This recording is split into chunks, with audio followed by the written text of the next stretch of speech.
Hey, everybody. You're listening to and watching the Comic Book Bears podcast. I'm Bill Zanowitz. I'm Steve Morey. And I'm Caleb Alexander McKenzie. And we are your hairy, heavy homos that talk about comic books, but you don't have to be a hairy, heavy homo to listen in, or in this case, stream in. The name of the episode we provided was She-Hulk at Summer's End, which sounds like, a BBC 8-episode offering with, like this pastoral theme. I wish somebody would write that for us. She-Hulk at Summer's End. Yeah, there's almost a Summer's Eve joke there, but no. Summer's Eve. And as you can get the title, we are going to be talking about the new Disney Plus series. We're going to be talking about some other stuff. There's other bits of news and some comic books. Why not? It's called the Comic Book Bears podcast. We'll do that. We've got some comics, comics. I was looking so forward to this because the last few hours have just been, just disappointment in humanity. You're just filled with that. So I'm just glad that there's two of the best people I know that I get to spend this next hour and a half or whatever with. Is that us? If only to restore my faith in humanity, because people fucking suck. No they pressure, certainly please. can be. Yeah. Certainly can. Yeah, no pressure. Yeah. First off, I'm going to talk about student loan forgiveness. No, I'm just kidding. No. Gee, I wonder if that was what it was about. Couldn't have been. Couldn't have been. Yeah. Couldn't have. Well, yeah. I mean, I do have to say, every time we've got a show coming up, I'm super pumped and always looking forward to it. Mm-hmm. Just makes me happy. Puts a big cherry on the top of my week. Whether it's a crappy week or a cool week, I'll tell you how much this show and how excited I get about doing it means to me, because it really does. I willfully and purposefully skipped the gym this afternoon so I could read comics just so I could come and talk to you guys. I went. Did you? Went. Yes. See, I was going to. I didn't get off work till late, so I was either like I could either just stay home and do my due diligence and get ready to talk to the guys, or I can go to the gym and just kind of might know about something, but no, I was like, nope. That's Thursdays can be my off day. I'll just go an extra day this weekend. So awesome. On that note, I said goodbye to carbs on Sunday, sort of for a while. Cheers. Some will be around, but bye carbs. I have to. I don't want to die. But on that note, it was a cabbage-heavy dinner. So if I do make a very sudden exit, that's why. Is that one of those situations where the mute button will be your friend? In very odd moments, you'll be just quickly hitting the mute? I'm not worried about the mute. I'm just worried about the distance. You're right. I'm worried about that. Sprint distance. You just can I go from zero to toilet? And with actors, there is a cabbage soup diet that people use to lose pounds very, very quickly. Yep. And which is all fine and good, but you have to live by a toilet. Yeah. Steve is like, this is the worst conversation. I'm not a big fan of cabbage. I want to talk about She-Hulk. Show started talking about cabbage. Let's talk about She-Hulk. But the cabbage diet, the more you eat, the more you lose. Yeah. I did. And the more people don't want to be around you. When I had to fit into something. Otherwise they're going to have a gusset, and that was just embarrassing for the pants. For the stage pants. So. Yeah. Gusset. The gusset. Yeah, that's it. Here. Let's talk about a word you never hear anymore. A gusset. You know where I've heard gusset? Probably the last time I heard gusset was an episode of Coupling. Oh my god! Where they're making fun of words that make you giggle because they're sexy related. Okay. Gusset. It's really not. No, it isn't. No. Yeah, I can't believe it's a girdle. Yeah, I don't know. And also, Caleb, just giving your post, I'm very sorry for your loss. Thanks. Well, it's so. For those of you who are connecting me on Facebook, a friend passed away this morning. He's been fighting cancer for years. Put up a hell of a fight. Actually had went into hospice at one point and got back out of hospice. I mean, just one hell of a fight. He when I lived in Georgia, in middle Georgia, he owned and operated the gay bar that I first walked into. That's when I was working construction, was, closeted at work and stuff, and just lonely. And so walked into that bar, made a ton of friends, some very good moments in my life. So Philip, that was his bar. That was his baby. He and his partner, and, some great memories. So we weren't, I wasn't his bestie by any means. And I don't want to come off that way, but, integral to my many relationships and some very, very good memories. So I was very glad to have known him. It was a privilege. Yeah. So, that's the shitty part of life. You make friends and you lose friends, but you have some really, really great memories. So it's almost like, for me, it's not a, that he put up the fight for so long. I just remember his really infectious laugh, some really terrible shots of Goldschlager that he liked to take for some reason, and lots of dancing, and him, putting me in my place at the bar a few times because I was young and rowdy and angsty and needed it. So, but it's it's one of those things you appreciate the life that he lived. So. Right. That's cool. That's cool. All right, want to get moving, Steve? What are we going to do first? Yeah. Tell us. Well, I think we should probably go through some Geek Gets, and usually I don't really have anything, so let's start with Bill, like we usually start, because I think that you got some more cool stuff. Yes. More cool stuff. Yes. Thanks to a friend from the 11 o'clock comics orbit, Pat Deliri, got the Flash and the Batman Who Laughs Superpowers figures. These have not hit the East Coast as far as I know yet. So I don't have to worry. I don't have to make trips over to Walmart at god-awful hours to try to find them. I got them. And on top of that, I didn't just get them. I got them twice. Oh. So here we go. I am doing the old toy, one to keep, one to play with. Yeah. They're guardians of the graphic novels. That's basically what they get to be. But yeah, I ended up doing it for all. I got all 6. Oh, that's awesome. So just going a little crazy. Before that happened, though, money was burning a hole in my pocket when I was looking for them in this area, and I did get another McFarlane toy product. So this is the Superman, the deluxe Page Punchers figure, and if you can make it out there is an exclusive Black Adam comic book in there. Oh, wow. They're going to be doing this with a Flash line next. But that's the first of the deluxe Page Puncher. I haven't gotten any of the McFarlane toys until this year, so I'm not going to go crazy. He says, build a figure scares the shit out of me, because that's a ticket to the poorhouse. So not going to be doing that. Just another, just 2 quick follow-up Geek Gets continuing on, especially in these days of Warner Discovery removing content. I do have the last season of Legends of Tomorrow on home video now, and last week, 2 weeks ago, sorry about that, I did wax poetic about the, sadly it seems, defunct company Chrome Dreams, who do these very interesting unsanctioned, let's use that term, documentaries about rock figures, and they did have a box set of Velvet Underground content. Nice. So it's Velvet Underground under review, the Punk Revolution, which covers, this is the first part of a 2-parter that covers the early years into CBGBs of the New York underground scene, and then the Sacred Triangle, which is Bowie, Iggy Pop, and Lou Reed from 71 to 73. So, interesting. Those are my Geek Gets, and I'm still monitoring and seeing as these things go to sell through price, just trying to amass them. But as I said in the episode 2 weeks ago, there's plenty of free content out there between Amplified's YouTube channel and areas like Tubi and the Roku channel. There's a lot of these documentaries out there, so enjoy if that's your bag. Very cool. Yeah.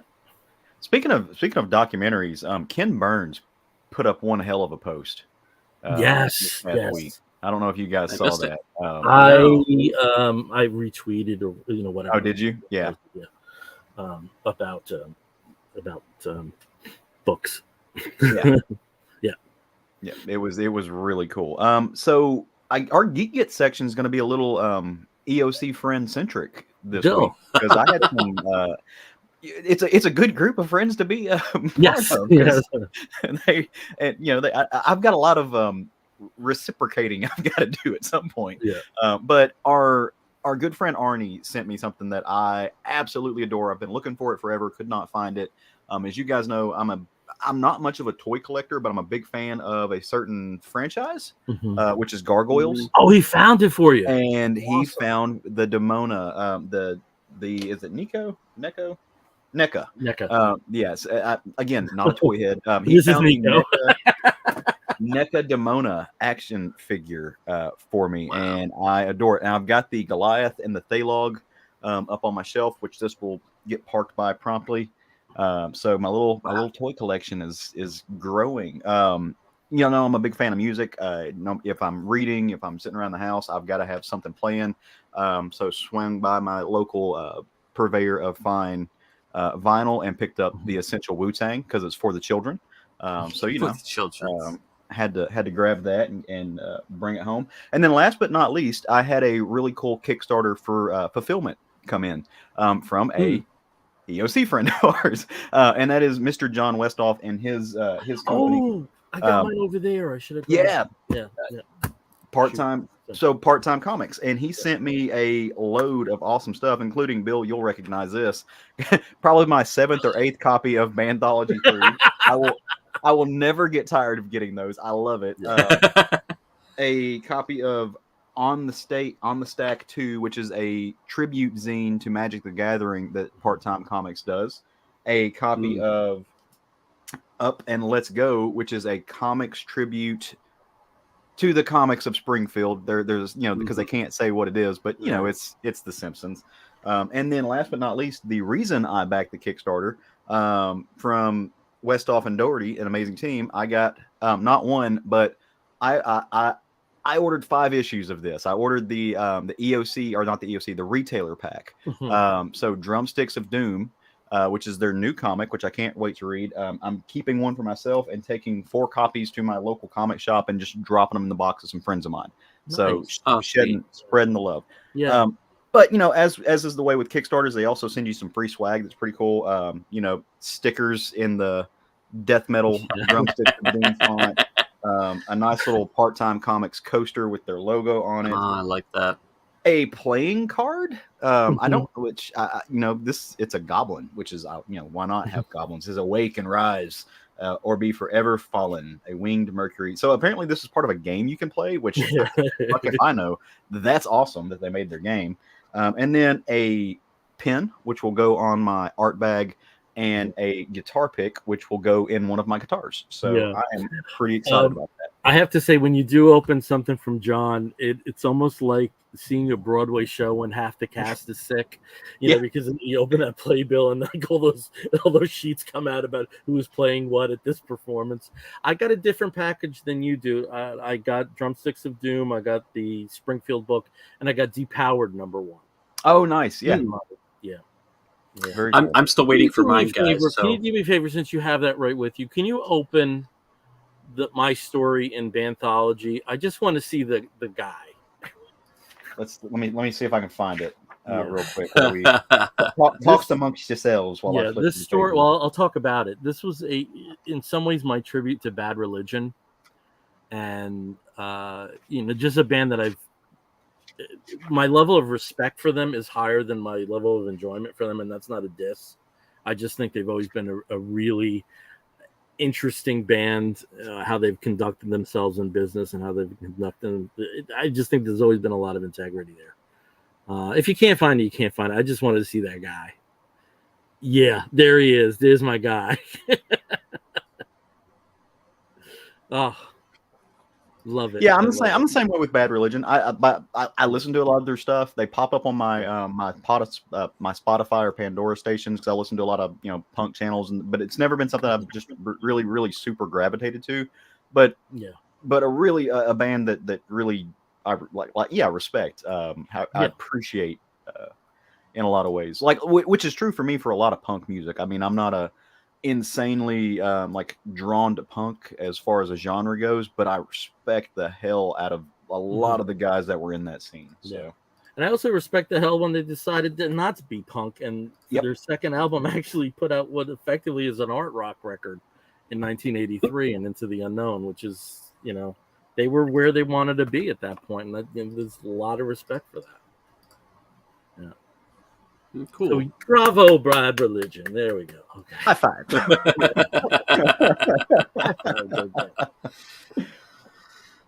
Steve, did you get anything? You always are like, I didn't get anything. I never go out. I always sequestered in the house. Well, I did end up getting something from, good friend of the show and sometimes co-host and, fun meetup buddy at different conventions. And that is John, our good friend. John actually sent us 3. His last name's Runyon. Runyon, yeah, I know. There you go. John Runyon.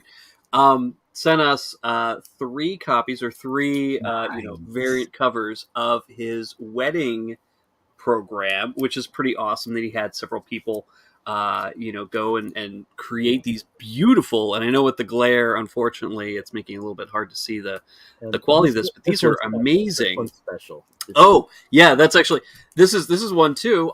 This is actually from also a friend of the show, James Figueredo, provided this one as well for him, which I think is amazing. And the section or the little tagline here is sometimes wed is better. And that's because Ken, John's husband, is a big fan of Stephen King, so there's a lot of Stephen King references in here, like Misery and It, and it's super cool. And then, of course, several other sort of just really great, mixes and mashups of different comic themes and a lot of their interests and all of that in these, which is really cool. And he also sent me a copy of Frankenstein. And he sent both of us a copy of Frankenstein with the special Rainbow Comics cover on the back with several of the other employees as well as John, drawn there from the artist. I believe the artist is Michael B. Martinez III, and it's written by. Well, for that one. Yeah, does it have a special? I thought it's Hanson. Was there a special one there? I think Martina, you're right. MBM3. Yeah. Or Mikey. But it's pretty cool. It's actually written by looks like it's a group: Rob Lehman, Zeke Hansen, and Tyler Layton contributed to this as well. Cool. So it's a pretty cool book. I haven't finished it yet, so so forgive me. But I just thought those were pretty cool. And yes, those were my Geek Gets, and I didn't have to leave the house for it, which is nice. I think it's very nice that for all 3 of us, our Geek Gets relate to people that we've met through the community of comics fans. That's really cool. Of course. Really cool. The thing I love about John Runyon, like he is his delight in life is so infectious. Yeah, it really is. It is so infectious. I really, I think back to Heroes, Bill, and I got to spend a little bit of time with him but there were so many people that I'm so connected to there. Like you don't get to spend enough time with anybody, but like every person I talk to, even you, I begrudge myself for not. I was like, I should have spent more time with that person. Thank God for Sunday night. Thank God for Sunday night. That was that's great. Yeah. But no, John, like his appreciation for not only comics but just the community, and he'll make you fall in love with love. Like it's ridiculous. The fucker, he's too sweet. He'll give you a cavity. Yeah. So. He's a joy. He just really is a joy. And I'm so glad, Caleb, that you got to meet him at Heroes Con, because he was definitely an absolute joy in Baltimore with us when we got to hang out last year. So it's just really fun. I'm again sad I missed everything. Yeah, but There's always next time. So we do have somebody joining us here, Tony Gilkinson. Hey, want to Tony. say hi? I'm late joining. Hey guys, how are you, handsome man? We're good, Tony. Yeah, we were a little bit late today. We're a little bit late. Some technical difficulties, but we're good. But we are so gay on time. We're like ahead of, really. We tend to be pretty good. We're very good. But for gay men, we're like outstanding at being. Well, two of us are attorneys, and one of us is into logistics. So I think we that's true. We're gonna have to be. Time is important for us. But yeah, I mean, it's really great. Thanks for joining us, Tony. But yeah, I can't wait until we get to all hang out again. And Bill and I are kind of talking about, a couple different shows. Yeah. We'll see. It might end up being Heroes next year, and it might be Heroes next year too. So, but Heroes that's an easy one to get to, which is nice. I will say, I know you guys aren't going to be able to go to it, but there is a chance I might be able to spend a day or two at the Memphis Comic Expo or whatever they're calling it. So if any of the people who listen to CBB are going to find their way to Memphis, hit me up. Find a way to connect with me. We'll meet up, talk comics.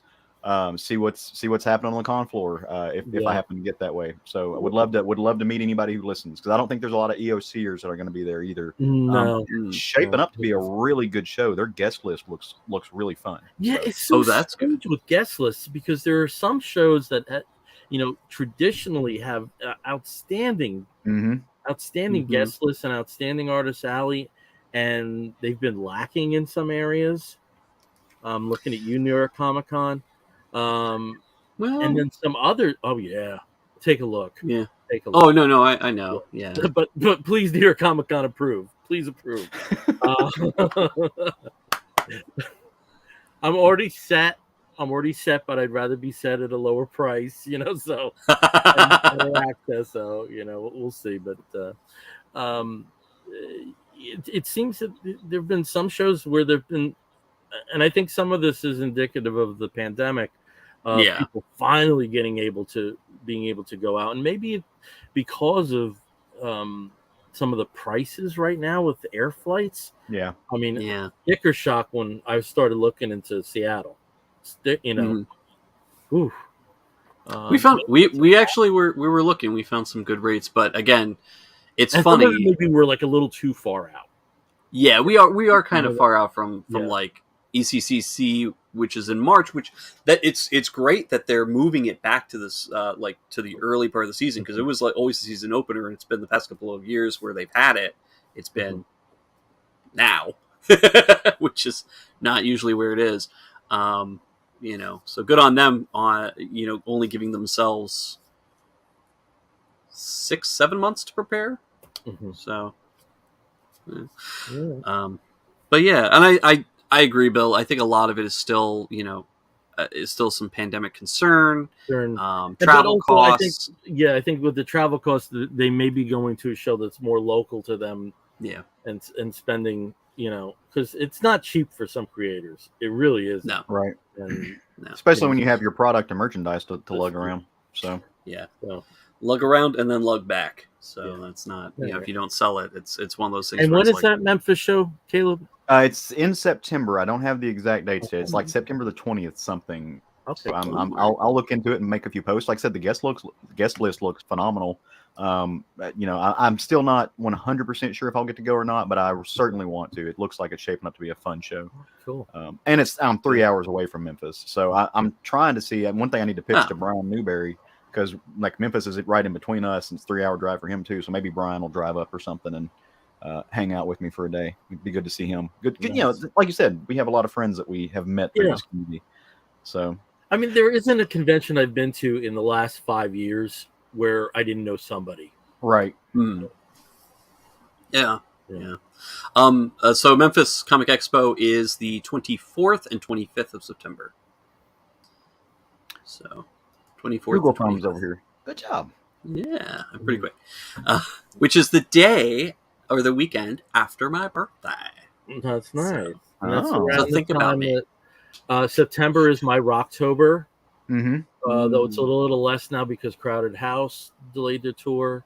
But right around that time, I'm seeing The Killers, and I'm seeing the Pet Shop Boys New Order Bill.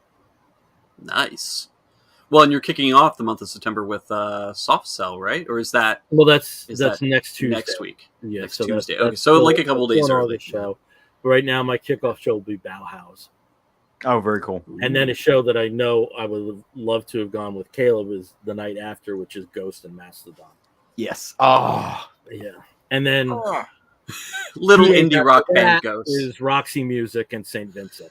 So it's a lot of good stuff. And I'm probably going to end up seeing Death Cab. I'm just waiting because it's an outdoor show. Yeah. I love the variety in that, though. Like, I love, like, I mean, to go from one night to, like, seeing Mastodon to seeing Death Cab or seeing St. Vincent's, like I love the variety. Like, that's a big swerve in sounds. Yeah. So. Big genre mix, which is nice. You're like me. You like music. Like, I can go from listening to Wu-Tang to listening to,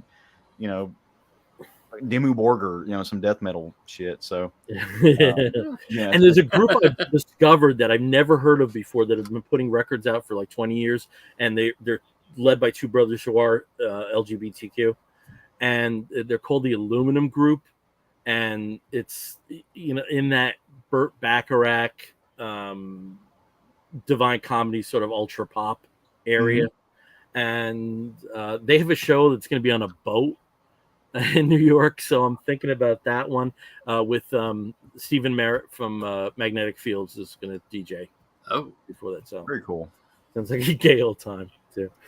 So, go out here flexing on us. But that's also like right during New York Comic Con, so that's a thing. And I'm actually not going to be staying in the city for New York Comic Con for a night or two. I might. I don't like bothering people for it because it's like you come in at like crazy hours and stuff.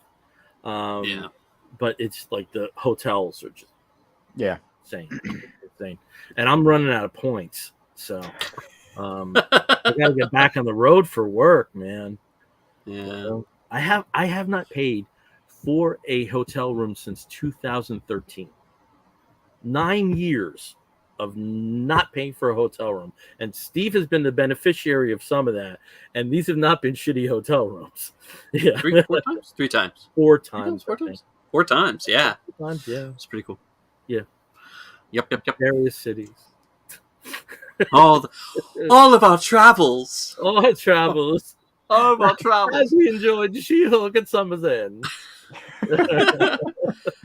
Before we get into She-Hulk, we do have a couple news bits that pop up this past week and last week. So first off, some good news.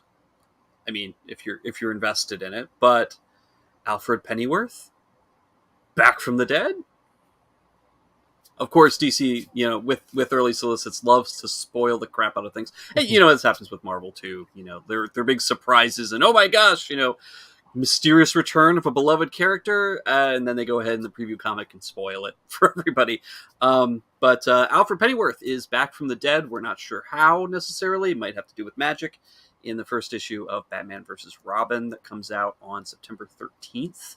And that's Mark Waid's book with Mahmoud Asrar on art.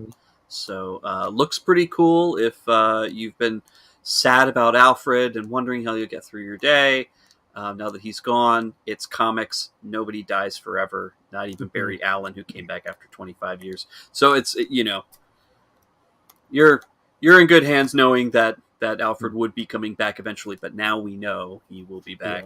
Yeah. And some of the work he's been doing in Batman, Superman, World's Finest has been some of the best stuff he's done in years. So, I'm very excited about that. That book is really, really good. It's so fresh. Yeah.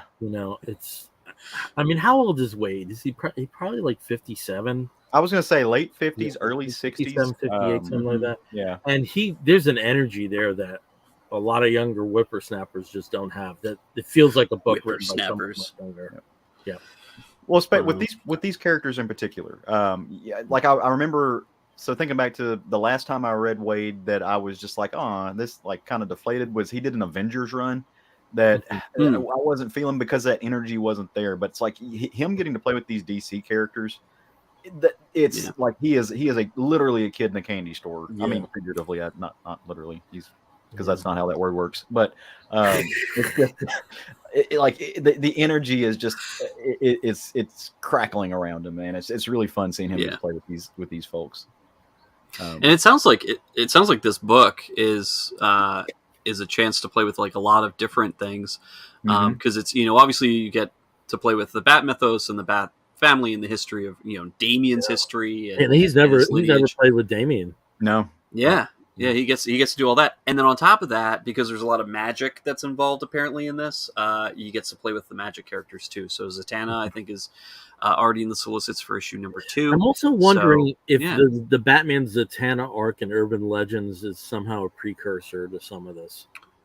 Could be. Well, it could be, because I mean, if you remember the Urban Legends, that's the book that I think that's the book that Tim Drake came out in. Or maybe, I couldn't remember if it was Tim Drake or if it was Jonathan Kent. But Tim Drake came out in that book, and then they made it canon. So that book is not all, book is looped into canon. So and we just don't know. The Wildcats series runs off of the Grifter stories in it, so. Which I'm super excited for. I cannot wait to get that. So interesting. So, but that's I thought that was a pretty good bit of good news there. And then on the WB, because HBO Disco can't make anybody happy with a lot of their decisions, they are pushing the 2 movies that were planned for later this year, Shazam! Fury of the Gods and Aquaman 2, off until 2023. So Shazam 2 is moving to April, and Aquaman 2 is getting booted a whole year, which it's already actually been delayed a year because of COVID and all that stuff. So it was originally scheduled for December of last year, and then for December of this year, and now it's going December of 2023. But Bill and I were talking about this earlier, and that might actually be I think it's beneficial for both of them. Shazam isn't in a race with Avatar or the remnants of Wakanda Forever, and did pretty well as a early spring release. So I think that's in a good spot for that. And with Aquaman, the word was they're just not ready. They're just not ready. It's the post-production's going very slow, and well, there's a lot of CGI in that. I mean, if you think back to the first film, like so I mean, it made and there were parts of the first film that the CGI kind of took me out of the moment. So I'm kind of like you, Bill. I'm fine with them taking their time on it. Let them polish it and get it, get it the way it needs to be. And Black Adam and the Flash keep their spots, though. Yeah, they're still in their spots. So we'll get Black Adam in October, and we'll get the Flash. What is it set for March or February next year? I think a little later. May. Yeah, it might be May. Yeah. And obviously, I think at this point they're trying to keep as much distance from talking about the Flash as much as possible right now, because unfortunately, I think, maybe fortunately, Ezra Miller, they've actually posted a very public apology and are now in rehab or detox or something. They're going through some kind of counseling and whatnot. I don't know if it'll stave off some of the potential criminal cases that are brewing, but at least that's kind of on the road to being less of a liability for the franchise and for the company, and also beneficial for themselves. So it's good that they're getting help for a lot of the craziness that's been going on the past couple of years. And they did not mention Blue Beetle in that release, did they? They didn't. Blue Beetle is still apparently live. It's still happening. Will still come out. They finished. Yeah, it's well. I mean, that's no longer a guarantee after Batgirl. But they finished filming it. They have no plans to cancel it at this point, or at least any that have been voiced. So they're going to continue with the post production to finish it as a film. We haven't had any promotion whatsoever about it. So depending on how far along they are, which I'm sure they're not, but maybe next year, maybe we might hear some. Maybe New York Comic Con will hear something about it. We don't know. But yeah. So I think those two things, sort of bad, kind of good. at the same time, we're gonna not talk about all of the Cartoon Network and original animation shows that have been just basically, bulldozed and taken off the HBO Max service and now are not available anywhere. On the service, Well, they're not going to be on the service, but they're also not going to be released. So they're all basically So anything that was an HBO Max original or only available on HBO Max. The Batman Cape Crusader has been reporting it. No, Batman Cape Crusader is a separate thing. Oh, yeah. So that one, it is no longer going to be on HBO Max as exclusive, but they are continuing to produce it. Yeah. It'll just be shopped around and end up on a different network or a different streaming service. Existing shows that they already had on the streaming service of HBO Max, we're talking like some original Cartoon Network based series and HBO animation series, including Aquaman, King of Atlantis, are no longer going to be available. So you can't actually get them. I thought it was funny. But you're not going to be able to get it anywhere because they're not selling it. They're not making it available for purchase digital anywhere. Doesn't matter, Bill. I have it, though. I'm a completist. Yeah. And I can watch it anytime. Yeah. But a lot of other things that didn't make it to Blu-ray are not going to be available anymore for purchase. So it's kind of sucky for those creators who were relying on residuals or hey, I have some great work that I wanted to show. I think a lot of this is Discovery just does not know what they have. I mean, the catalog of Warner TV and Warner Film between the MGM and the RKO libraries, what Warner's has in its own, the animation contingent with Hanna-Barbera and Warner Animation itself and Ruby Spears and other groups. I mean, it's the largest film and television catalog, but it dwarfs Disney. It dwarfs. It's even with the 20th Century Fox acquisition. It's like if there was like a Venn chart, this would be Warner's and this would be Disney. I mean, it's that bad. It's that big a differential, and I almost think like with Warner's, I think segmentation might be better. I mean, one channel that's always been a moneymaker because there's not a hell of a lot that's spent on it is TCM. Yeah, it's all classic. For the money that Warner spends on it, it receives like an incredible return because it's a very inexpensive channel to run. Yeah, but with TCM, I mean, aren't we talking about ad-based? No, there's no ads. There's no ads on TCM. Okay, I wasn't sure if there wasn't. Yeah, so that was my thoughts. They'll have something for like, oh, this is the TCM winery, and you can find that. But that was my thought on the catalog thing. Is I think the question there is how do they monetize that? Yeah, they've got a huge catalog and stuff like that. But how are they going to? At the end of the day, they have to profit. Yeah, and now that we're looking at the streaming wars and the numbers are being, are not what they used to be, and they're certainly coming down since in the post-pandemic world where people aren't staying home as much anymore. It's how do they profit from this? And I think that's a big question. I think that's what people are looking at. Yeah, and the thing is also, HBO Max didn't have a Mandalorian, and they didn't have a Stranger Things. They didn't have one of these projects that everybody was talking about and everybody wanted to see, and people would sign up specifically for it.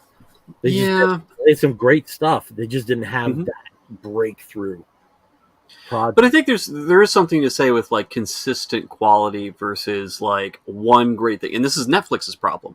They have like big breakout hit, and then dozens of mediocre stuff that nobody watches that come out every week that get no publicity, that get no no kind of promotion. And if somebody discovers them, great. If not, oh well, you'll probably never watch them. So HBO Max tried to do a lot of like big projects that they wanted to focus on the quality for, so that it wasn't just throwaway TV. They even experimented with like that, a lot of the reality TV stuff that Discovery is known for. But again, it's much more sleekly produced because they went for the quality rather than just like throwing a whole bunch of garbage, and like, whatever, it's cheap. But even sleekly produced garbage, like Floor is Lava. Oh. Floor is Lava. That was such a ridiculous show. But that's Netflix. But now, Discovery is not used to. On other hands, that could have been projects. A really fun show. But they had the most disgusting contestants. I mean, you know, these are like awful. These are like Trumpers, maybe. There were just there wasn't anybody you rooted for out of any contestant on Lava. There's just you all wanted them to fail, you know. And it's I mean, it's that no, would have been a really fun show, but it was not a pleasant show to watch. Yeah, it's no Love Island. Very well produced for what it was. Yeah, very well produced. But you know, and I think that's where, you know, we're going to see some interesting stuff. And this could be a strategy with Discovery of making Warner Brothers, getting rid of Warner Brothers debt, paying it down, and then making it profitable enough so that they can sell the whole dang thing again. Yeah, but and then it's just pure profit. Like that, I don't know. I don't know. All it takes for Warner's is 3 big film hits in a row. Yeah, and we're talking a different landscape. That's all it would take. Maybe we'll see. We'll see. I mean, Warner's has been bounced around from owner to owner for a very long time. So, yeah. But hey, you know what TV show was really good? I am not as enthusiastic, it seems, as the two of you. I'm not bouncing out of my chair about it. I'm not saying it's the greatest thing since sliced bread or let's talk about it. It was fun. So She-Hulk. She-Hulk came out. She-Hulk Attorney at Law on Discovery Plus, premiered last week. It is I think the first one that they have on Thursdays, the first MCU related show that they're putting out on Thursdays now, because usually it's either Wednesday or Friday with their shows. But this one's on Thursday. So it kind of sets itself apart. It puts itself kind of in a part of the week where there's not a lot of other new stuff that's coming out, except over at HBO Max where you've got Harley Quinn. But anyway, every Thursday. But it's a fun show. It's got a lot of great cameos that have happened so far and that are planned coming up. And it's definitely a lot lighter of fare. So it doesn't take itself very seriously. She-Hulk does have the fourth, breaking the fourth wall, like those asides that happen every so often, where she talks to the audience and acknowledges the silliness. But anyway, like quick summary of it. Tatiana Maslany plays Jennifer Walters, who goes to visit her cousin, Bruce Banner, also known as the Hulk, played by Mark Ruffalo. And while they're, driving in the car, just like that. But it's smart. So it's Bruce Banner after he's discovered how to, turn himself into Smart Hulk. So this is post, Infinity War, Smart Hulk. Basically, they're driving. They're startled by a Sakaran spaceship that just plops down into them. They have a car accident, and in the midst of the car accident, Jennifer finds her a wound, or she's been cut, and she gets some of her cousin's blood in it, which then turns her into a Hulk. And the first episode is basically them sort of going through and figuring out what she can do and how to control her Hulk side, which as it's discovered, it's really not that tough for her to do, because she's not really turning because she's angry all the time. She can control it pretty easily, going back and forth between normal Hulk, normal Jennifer and Hulk Jennifer.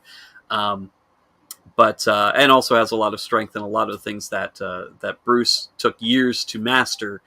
She's actually pretty good with taking care of it herself. And I think a lot of that has to do with the fact that she doesn't have to go through blind rage for several years trying to figure out how to meditate and have some kind of intelligent control over this, this half. In fact, they explain very clearly there is no other half. There's no other personality that's in there with her. It's just Jennifer, who, Jennifer big and then Jennifer normal, which, is kind of an interesting dig there, where they're implying that Bruce may have had this trauma originally in him previously, and this is just sort of a way for that trauma or that other personality to kind of come forth. But it's a lot of fun, and of course she is an attorney, so the bookend scenes are her practicing law during a criminal case. She's arguing for the DA's office, and of course, at the end, who comes barging in? But Jamila Jamil, playing Titania, who smashes through the wall and almost kills the entire jury, forcing Jennifer to Hulk out to save the day. Really great first episode, I thought, and then the second episode was even more funny. Had a lot of great moments, a lot of great asides. There's even a scene where they're talking on the phone, and Mark Ruffalo, Bruce Banner, Smart Hulk, is talking about, years ago when I fought the Abomination, I was a totally different person then. And there's a moment where Jennifer looks at the camera and goes, yeah. Because Edward Norton played the Hulk originally, not Mark Ruffalo, and yes, very different person. So there's a lot of these little things that pop up here and there. And there was also some other great little asides. One thing that I found that somebody paused on, but I'll talk about that later because I want to hear your guys' opinions on it. I don't want to harsh the bliss, Caleb. You go first. Okay, well, so I'll caveat everything I say that when it comes to the Hulk, I'm a Mark, right? Like, I love this character. I love the characters that spring forth from this character. So it's just fun. I love Mark Ruffalo, and I love the She-Hulk, and I'm a big fan of the history. Like that when I'm watching this show, it's there's a lot of John Byrne in here. There's a lot of Peter David in here. There's a lot of Dan Slott in here that I think is just some really, really cool storytelling. I like the little tweaks and changes that they make. There's a part of me that wants to see the Savage She-Hulk. But there's also a part of me that likes the, just the savant She-Hulk, the Celine She-Hulk that we get. From a personal standpoint, there are a lot of like lawyer-esque attorney quips that are in this show and the writing that I think are really, really smart. They're really funny. She actually reminds me of somebody that I work in the office with. So that's really fun. The first two episodes, number one, having Mark Ruffalo in them, I think is excellent. That not only ties it all in, but it allows the show to be more than just what it is, right? Like it reminds you that it is part of this broader universe. And that to me is going to be really fun when we get to see these, especially as some of these other characters get looped in later on in the show. The first two episodes, they were fun to kind of seed the story. I am ready for them to get on with it. Like let's get into it. It was really it was fun seeing these characters that we've caught glimpses of before. Seeing Blonsky come back, and I guess we're going to spoil a little bit, but seeing Blonsky become part of the plot, wrap itself up in seeing how she is. She is coming into her own, like not only the family to me, like obviously there's the feminist element to this show, right? Like there is this female empowerment moment, but I think there's also a pretty big metaphor for coming out in this show, right? Like she gets outed. She is a capable woman. She's doing her job as an attorney, and then all of a sudden something about her is found out, and now she has to change careers, and like she goes down a whole new path. She has to have some conversations with her family. There's so there's like watching this and seeing the different parts of it. I think there's a good metaphor for being outed. Just in coming on your own, be it your gender or your sexuality or just your identity at all.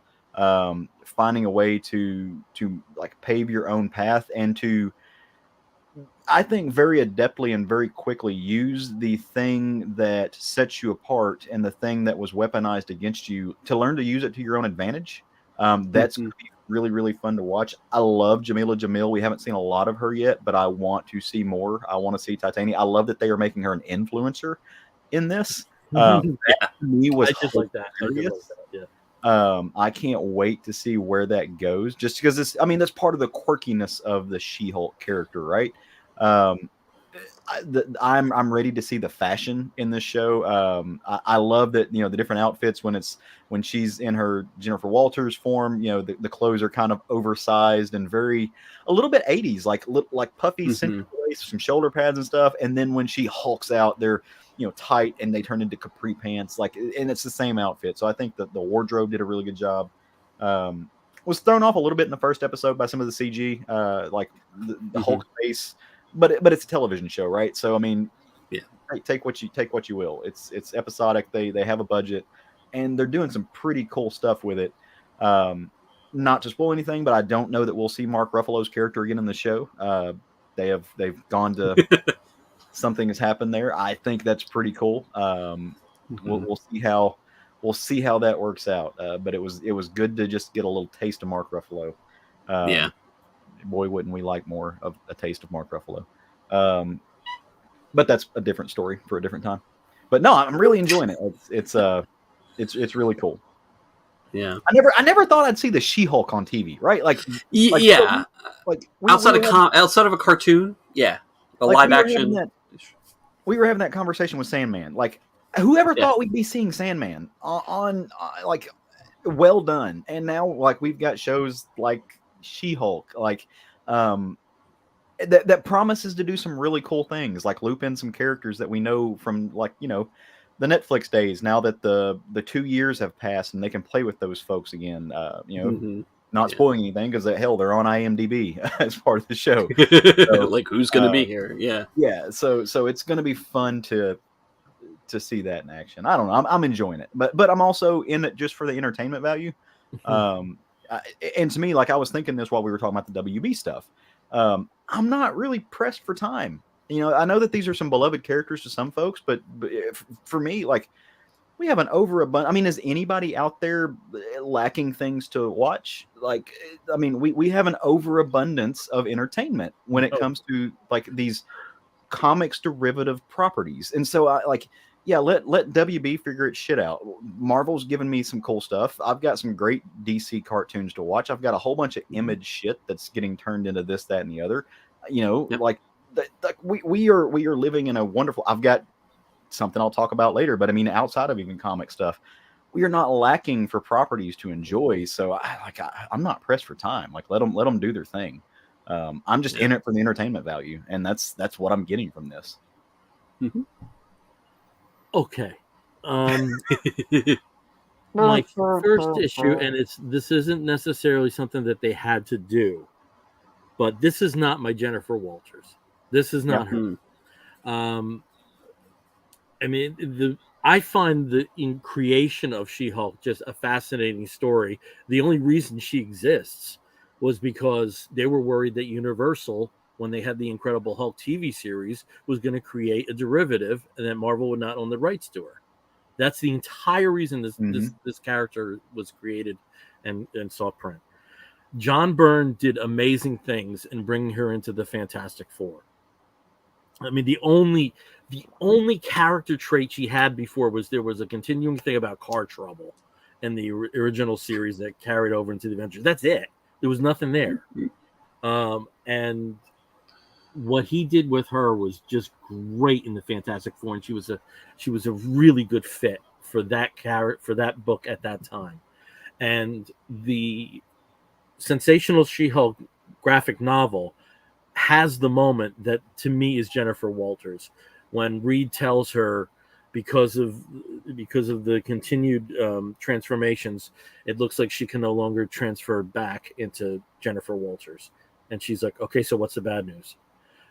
To me, that's the character, that she became a hero very quickly, found that she liked it. That's certainly not this character. Not saying it has to be, but it's not my Jennifer Walters. The other issue that I have, and this comes from being an actor and being in plays like The House of Blue Leaves and directing some shows where breaking the fourth wall was a conceit. It's very hard to do it right. It's really hard to do it right. And this show is inconsistent with that. They will have those moments, and then it'll be a 15-minute break before they have anything along those same lines. It also feels very Hollywood. And I don't think you can say that about almost any of the other Marvel properties, apart from possibly, because of the surroundings, Runaways. I don't think you really can say that. Case in point, she's talking about paying back her student loans, and she's over $100,000 in debt. And then you see her townhouse, and if this is Los Angeles, that is at least a $950,000 place. So that she probably couldn't have afforded as an ADA. Yeah, as an ADA. Yeah. So that kind of stuff takes me out of it. I like the paralegal. Some of the lawyer stuff is right on the money. Some of the other stuff is the most hackneyed stereotypes that we don't need to see anymore. We've seen them plenty of times. And even the feminist angle, there's some things that don't make sense to me. In this last episode, there's a really atrocious fellow ADA and talks about how he's gonna hit on a girl, and I'm gonna talk to that. In my mind, there's no way she wouldn't rip his fucking head off, because I would if I heard any woman being talked about like that. That's disgusting. And if that's the angle that this perspective that's going to be an element of the show, that's my biggest problem, is the inconsistencies within it. Again, we're talking about 2 episodes in. They may have gotten a better vibe as things have gone on. I thought some of the humor with Hulk and her discovering her powers with him, some of it was very funny. Some of it I was predicting the joke before it happened. I wish the humor was more consistently like the bumpers, because those have been the best moments in the show as far as I'm concerned. The little segments, and then her father taking advantage of her strength and the others. Yeah. Stuff. It's like, Dad, I think you're hydrated enough. Natural humor than the other stuff that we've been seeing. And I expected more. I really did. I expected more. I wasn't expecting something as hackneyed as some elements of this show have been. And I don't want to be a Debbie Downer. I was looking very much forward to this, but it's not working for me to the extent that it should be. And there's no reason you can't have a Laugh Riot She-Hulk series. There's no reason you can't have it. But in the team that is behind it right now, I'm not feeling it. Yeah, I don't think it's really hilarious. I think there's some really great funny moments, and it's fun to watch because I love Tatiana Maslany, and I think she has just a great presence on screen, whatever she's doing. Mm-hmm. The difficulty obviously there is, well, half the time she's CGI, so it's kind of, I like her more CGI than herself. Oh, well, there's also some jokes to that too, like when she's at the family dinner and her aunt or whatever is saying, like, there was another Hollywood moment where the stoner relative, where the stoner nephew talks about how he's going to be a manager at Best Buy. What is wrong with becoming a manager at Best Buy? What is wrong with that? And it's presented as a punchline almost. Yeah. And I just hate the Hollywoodisms of this. The character deserves better. Well, I'll jump in on that one though, but I think it was the juxtaposition of a woman who is an attorney with a JD, and not that one is better than the other, but who's recently been unemployed, juxtaposed with a guy who. And I also didn't buy her being fired, because every LA district attorney is a fucking starfucker, and they would milk this shit. So that's another break from reality that just would not happen. Yeah, that part through, I was like, oh really? Yeah, no, like that's a government job. They're hanging on to that one. But I mean, I still think with that moment, it's the juxtaposition of you have putting those two people on even keel in their moment and having one celebrate, and just the fact that, hey, like the cluelessness of, let's celebrate this guy's accomplishments and wash over the fact that this other part, like. Juxtaposition. So I think that's what that was. But I mean, to be fair, like, and I 100% get what you're saying. It's funny though, some of the same things like that you've mentioned as far as the Hollywood isms were some of the same issues that I had with Miss Marvel, like watching, and I was like, that's almost too polished. It's almost you're too actory. In like some of the actors were too actory. Well, like for whatever that means. But like that was some of the same things I had with that. But I don't know that this. I mean.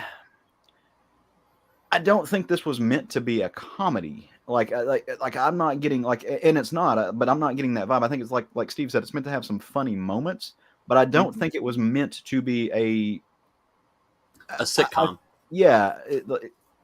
I don't know that it was meant to be that.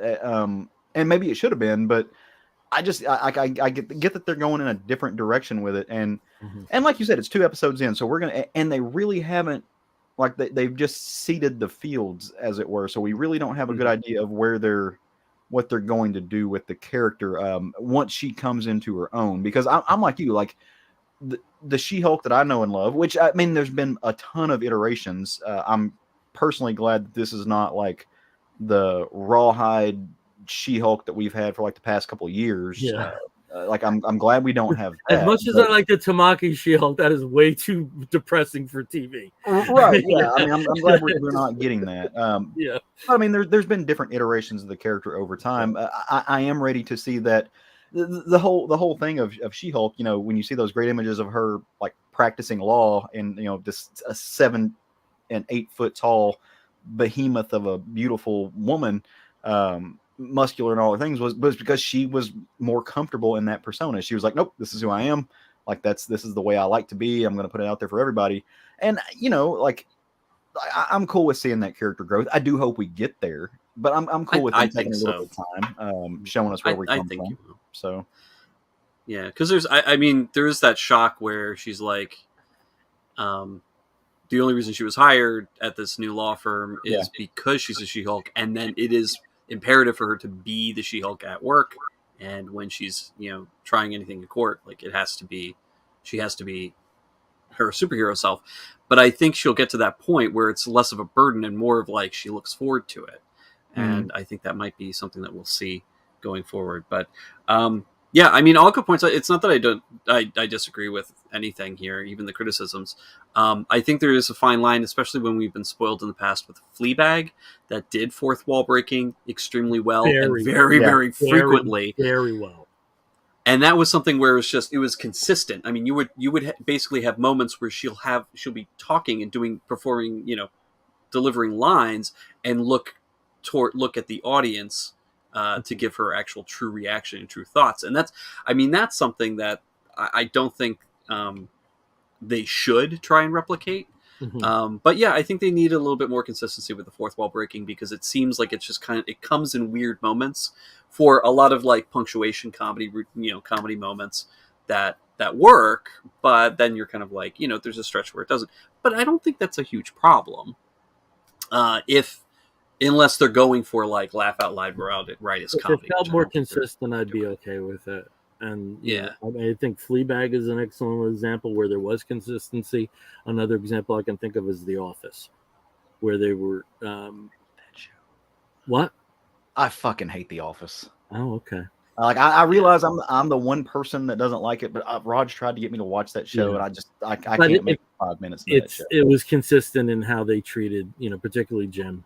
Yeah, with what he did. So, but yeah, there is something I do want to point out, and this is something that, of course, you know, because I follow different Reddit boards, not in the trolley kind of way, but in the hey, that's actually a pretty good discussion kind of way. When she's looking for a job, and you know, the big joke on that page is Swiss Village mascot looking for an offbeat job to start over. There's some news stories on the right-hand side that you don't see unless you pause. The top story is man fights with metal claws in bar brawl, and the second one is why is there a giant statue of a man sticking out of the ocean? So they finally addressed the Eternals thing, okay. And there's a possible Wolverine. Yeah. Now, it could just be a joke. It could just be a gag where they're not going to go anything with mutants, just to kind of like perk up people who are paying attention. But also on that page, when she is looking at the webpage, there is a barcode. If you follow the link on the code, it gives you a free issue of She-Hulk #1. So just like what they did with Moon Knight, where you could get a free issue of Moon Knight #1. So just a little thing, if you're rewatching it, or if you haven't watched the second episode yet, spoiler, sorry that we did, but take a look for that and get a free digital issue. Save my Marvel Insider points. Yeah, there you go. So we have some time to go over our comics. Did we want to? Sure. Go ahead, Steve. You're the lucky person. Okay. You're always #1. So. Okie dokie. So I'm going to talk about one that is a little bit different for me, because when I read a lot of graphic novels, I tend to focus on the queer stories and queer graphic novels. And for the first time in a while, I read one that was not queer centered, but it is a little bit neurodivergent centered. So it's it's working with somebody who's not the average person, and looking at it through their eyes. And that is Will McPhail's In, which is a very, very good book. I was not really expecting it. I didn't know anything about it before I picked it up. And in it basically follows a gentleman who's kind of drifting. He's a cartoonist who works for, I think, Carp Weekly or something, Carp Magazine Weekly, because people really love carp and other types of fish. He just goes from trendy coffee shop to hipster coffee shop to trendy cafe to hipster cafe, and just really doesn't have much direction in his life. His interactions with people are very surface and very superficial. Conversations for him are just call and response. There's no depth to anything that he says. And at some point, he decides that he wants to try and say something real and see what happens. And he does this when a plumber comes to take care of his leaky toilet. And in that moment, he says something that's very vulnerable and very, that exposes something that he really thinks about and worries about. And the plumber responds similarly. And the interesting thing is really based around the art. The art is great. It's a lot of fun, semi-realist with cartoony moments. But when he actually connects with a person, when he finds that moment where he can go in, everything then becomes fully painted. And it goes from black and white to absolutely gorgeous, paintings full of depth, beautiful landscapes, just really emotional, use of color and just facial expressions and just really seeing kind of the depth of what's happening now that he's actually connected to a person for real. And it's gorgeous. It's wonderful. There's some really amazing moments. The plot of the book is kind of sad. So, trigger warning, you might cry a lot, like I did towards the end.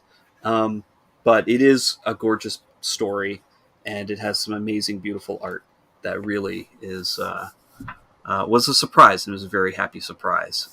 So Will McPhail's In, it's put out by Houghton Mifflin Harcourt. So it's pretty solid. You can actually, I don't know if it's available in paperback yet, but it is hardcover. You could probably find it somewhere. Where other books are sold. If you can't find it at a bookstore, it's currently $14 at Amazon. $14 plus some change. Not that you shouldn't shop local first, but exactly. If you can't find it, Amazon will have it. And yeah, it is only in hardcover right now. Yeah. But I definitely recommend this. It's a good. I would say it's a relatively quick read. It's only about maybe 250 pages. Yeah, about 250 pages. So, but it's definitely worth your time. So, In by Will McPhail. Nice. Very cool. Before I talk about a comic, we had a comment on the thing. A guy named Anthony Hayes, who I'm not familiar with, he wants to know if Wolverine has claws made of adamantium. Do we know of any other hero who has similar metals in their armory? Yeah, most of them are all derivative of Wolverine in some sense, though. I mean, I think famously, obviously, like X-23. I can't remember if Daken had adamantium. Daken, yeah. The most latest one is Weapon X, who is like a Hulk Wolverine hybrid. Lady Deathstrike, Cyber, who was a really shitty supervillain who had adamantium. But yeah, there's been a few, but they're mostly all derivative of Wolverine. I can't remember. I know they've changed it for the films now. That where Wakanda was sitting on vibranium. Was that always vibranium in Wakanda? Well, actually, it's Ultron. Oh yeah, Ultron was adamantium. Yeah, Ultron was adamantium in the comic. Yeah. Oh, that's right. Yeah. But of course, with I think it had to have been a decision around rights when it came to mutants and mutant related things, I'm wondering if it may have been like as granular as like adamantium is a property of Fox, because it's something that Wolverine has and therefore it's a mutant thing.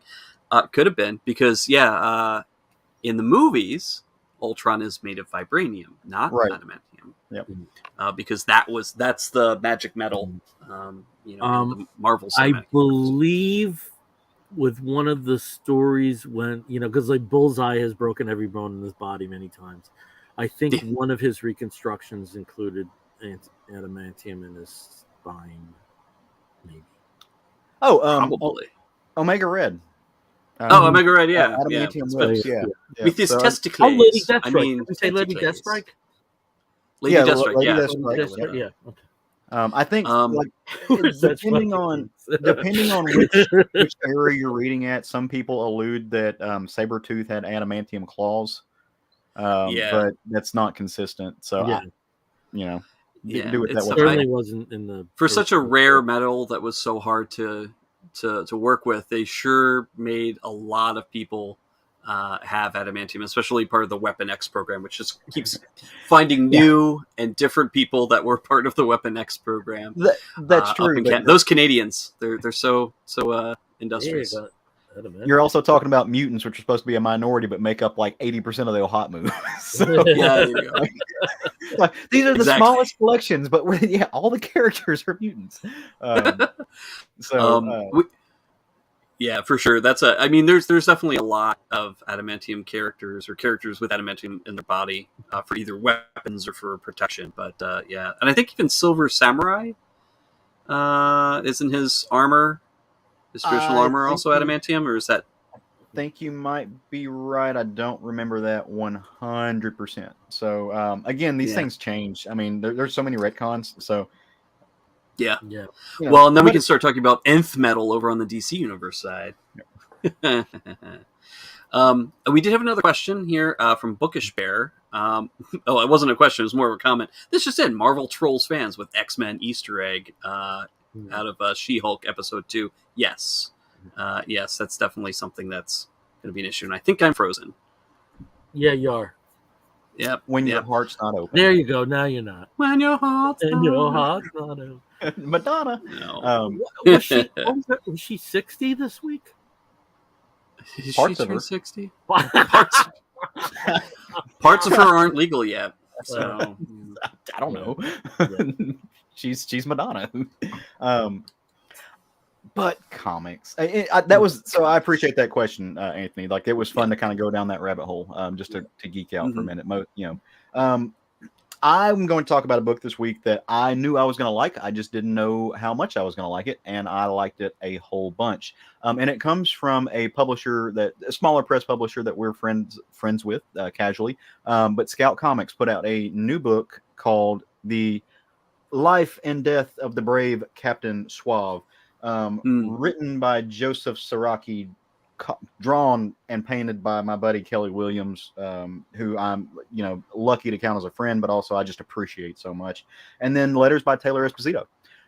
So this book, I went in blind at like full disclosure. I picked it up because I like this creative team.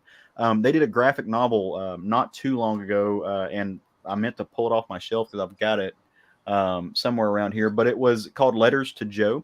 If you guys remember that, beautiful story, wonderfully done. But again, I'm friends with Kelly, so I try to support him when he has stuff coming out. So I picked this up, kind of not knowing what it was going to be about. And this book hit home for me in a big way. It took me by surprise. You see, Captain Suave is an alter ego. He's not particularly real. He is a character, a manifestation that is invented in the head of a man who is experiencing homelessness.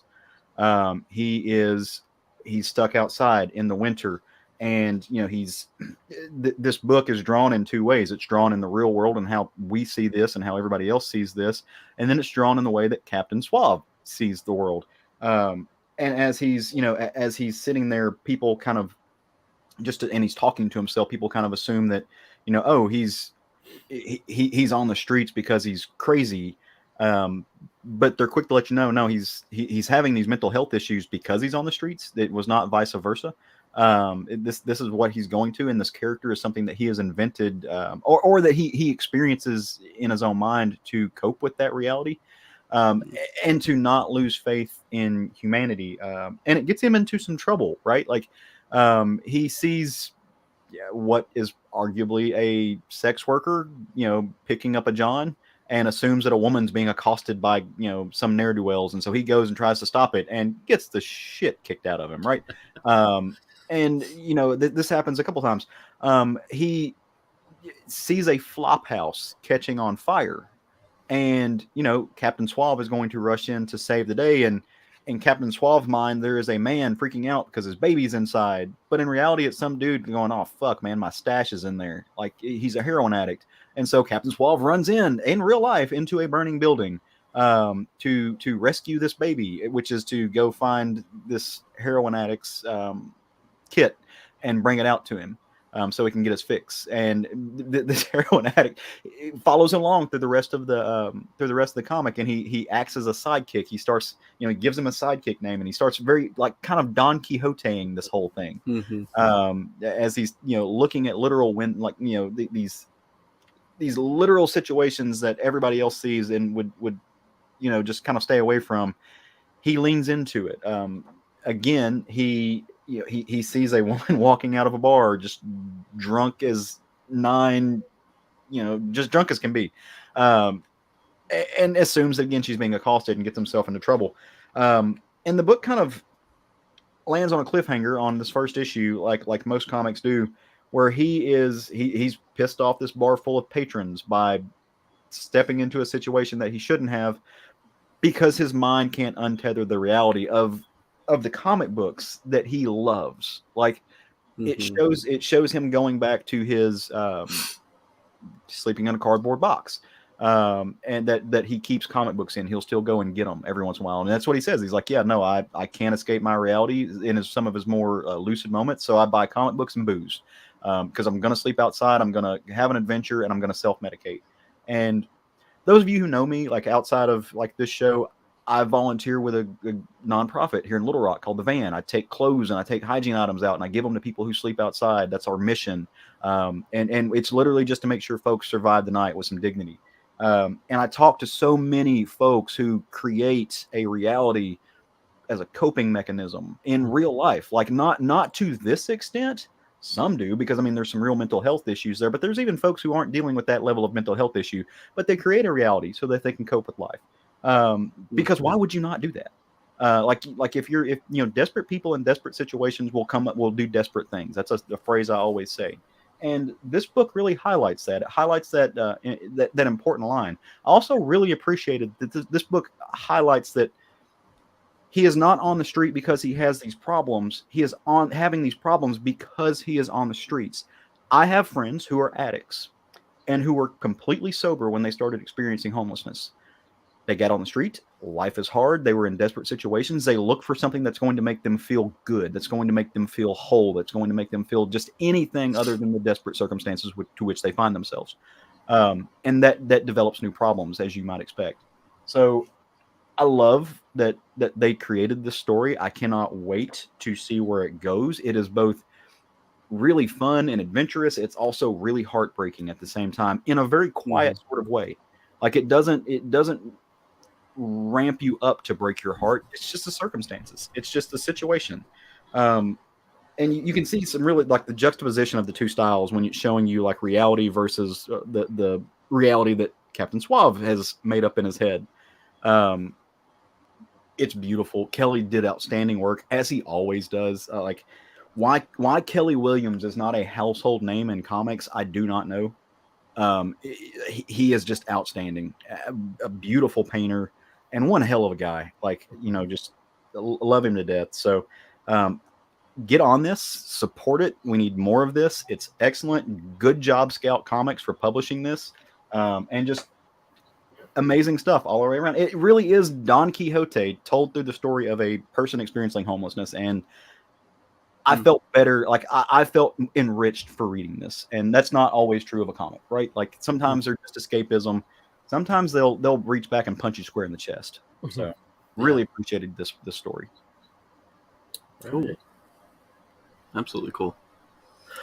Okay, for my first book, I never understood why this guy is such a lightning rod for controversy, because I find him to be one of the most uplifting presences in comic culture. But my first book I want to talk about is Chip Zdarsky's Public Domain. The storyline in here is terrain that's very familiar to a lot of comic creators, of working on a property that you helped build up the value of that intellectual property, and then forces outside of that are the main profiteers from what's gone down. Mm-hmm. So we have here the character, the Domain, is in this world the big superhero franchise. There've been a number of films behind it, and the books originally came out in the 70s by the writing team of Jerry Billings and Sid Dallas, who was the artist, and was a little bit more than the artist, was, co-plotter and main plotter at points. We're here in this book in 2022, and Sid Dallas has, a very modest life, while Jerry Billings and some of the other people at Singular Comics and Singular Studios have seen massive profits from the Domain. It's also a story of family, because the action is in some ways propelled by the actions of two of his sons, one who is a writer for a newspaper, the other who works in a tattoo parlor. I was bored until the tattoo parlor brother came into the picture, and then there was this energy influx, and I really wonder, I really wonder if is it Miles? Dave, if this is Chip's impersonation of himself. I just have a feeling that that's how he sees himself. So it was this, what starts out as this sort of rote, heard it all before kind of story of people getting taken advantage of, takes a few turns. The person who is acting as the personal assistant to Jerry Billings turns out to be a massive fan of Sid Dallas's work. And when she is looking for some script material from the comics from the 70s, she finds an ownership agreement, and it turns out Sid Dallas arguably could be interpreted as the owner of the Domain. What this does to him and his relationship to his family and the trajectory that they decide to go on, naturally there's differences. Some want to fight it tooth and nail to get every dollar that's possible. Others want to reach into a settlement. I only have the physical issue right here. I've taken advantage. Thank you, Andrew Fitzgerald of Image Comics, for our readers' copies. So I have read up to 3 at this point. I think I'm going to wait and trade wait and get it into a nice collection, because I think that would be a really good way to revisit this at some point. And it's also importantly drawn by Chip, which we haven't had. We haven't had that in a little while, because he's just been so damn busy as a writer. So this had originally premiered as a Substack, and Chip was not one of the names in the Substack that I was really had my eye on. But I'm absolutely loving this. I'm absolutely loving this. What could be a very stereotyped and well-tread type of story has, some really quirky nuances that keeps it really fresh. So I like this a lot. Public Domain. I think, Steve, you got it. Yeah. Oh yeah. I've been reading it too. I love it, especially after coming off of you kind of alluded to other similar comic stories, but the one that came to mind when I started reading this was Hey Kids Comics by Chaykin, where it's similar kind of situation, but plotting it from the history of like the beginning of these creators all the way to the present, and how, the companies that they work for kind of, took their creations and were making tons of money off of it, while, the creators themselves were either going poor or, struggling, or just fed up with the whole, exploitative process. But this is an interesting twist, and I do appreciate what Chip is trying to do here. I think we should call him Zips from now on. Zip. So Mr. Zip. But yeah, I'm enjoying this book as well. I think it's had 2 issues out so far. I think third 3 just came out. 3 just came out today. Yeah. So Bill, I forget. Did you read, or are you reading Crossover, the Donny Cates book? Yeah, I hate it. So there's one issue. That one good issue. Well, no, I like the entire thing. I thought it was fantastic. But there's fine. one issue where Chip Zdarsky writes it, and he's writing Chip Zdarsky, like he's the character in the story. So it's hilarious. So if I can find that one issue, I'll point it out to you. It's worth reading. Yeah, I would go for that. It's Chip. It was Chip great. Writing Chip as a character. It's hilarious. Because that's the kind of self-indulgence I'm interested in. Right. Not and he talks about that crossover self-indulgence.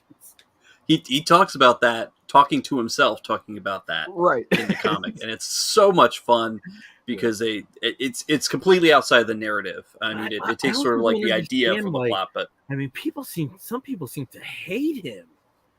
I don't know why. I'm not a super big fan. Like, I don't hate him by any means. I'm just not. I'm not.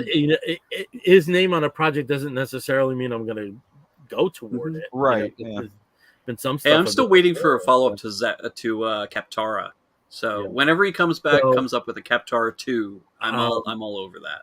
But it just like, I mean, Bendis level hatred, and I just don't get it. I don't get it. Ubiquity breeds resentment. Maybe, I don't know. Yeah. All right, so tell us about something else you're reading that you're enjoying. But so I'm going to talk about this.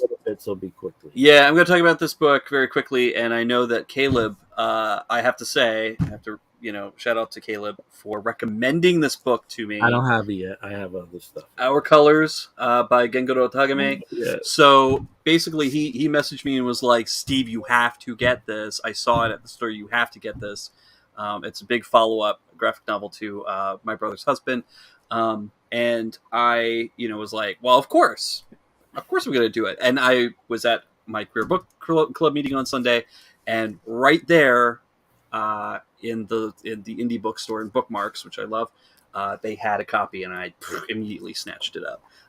So Our Colors by Gengoro Tagame. Interesting that it is about colors, but it is all in black and white, which is with most manga. But it's a great story about a teenager. I believe he's a junior in high school, so about 16, 17-year-old Sora, who is gay and closeted, and going through a lot of sort of self-doubt and just the general fear of somebody at that age who's in a more conservative society, who is out to themselves but not out to anyone else, and all the things that kind of come with that. The great childhood friend who happens to be a girl, and there's that concern, like, I don't want to look like we're boyfriend girlfriends, so we have to be very cold to each other, and I don't want to be put in that position of having to play act a heterosexual couple, or part of a heterosexual couple, but also he has like a severe crush on one of his beefy, sporty classmates, and he finds it very difficult to talk around them sometimes.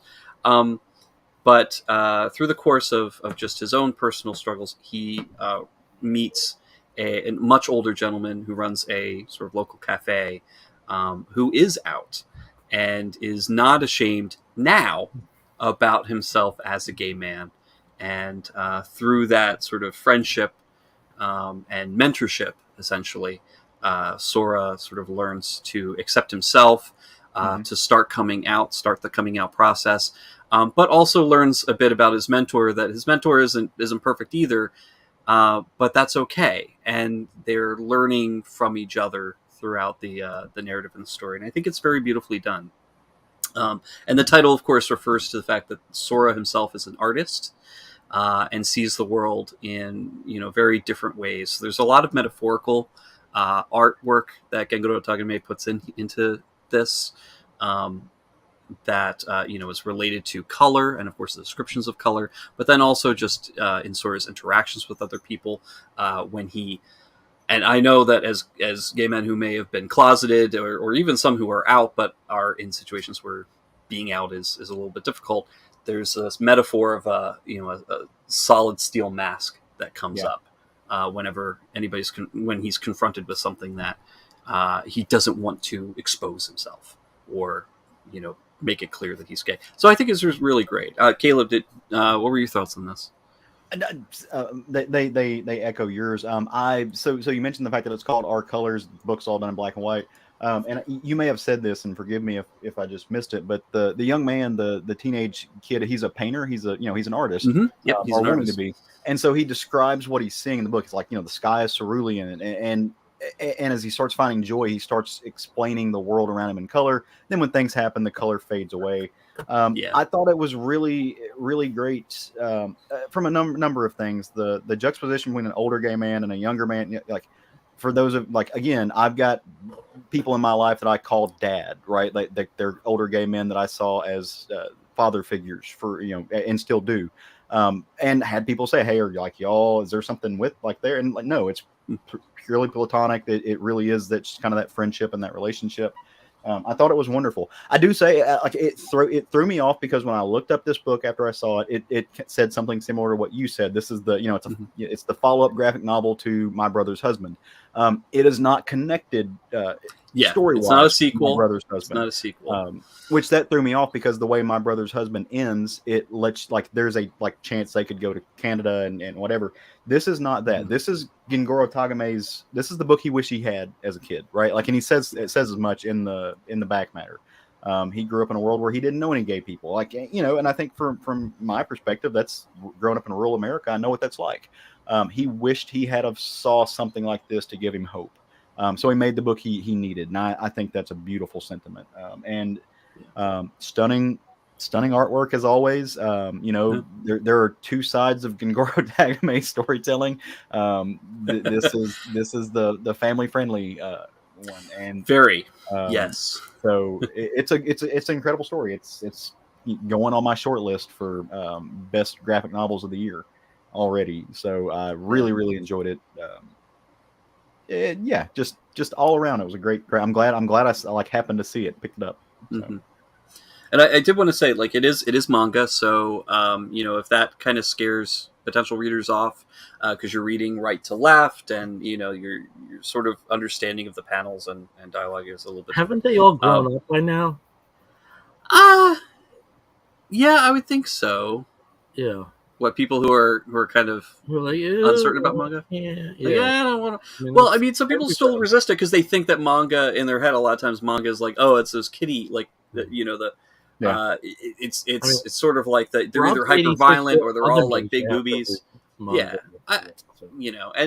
this is not going to be One Piece. This is not going to be Attack on Titan. This is not Parasite. This is very serious storytelling.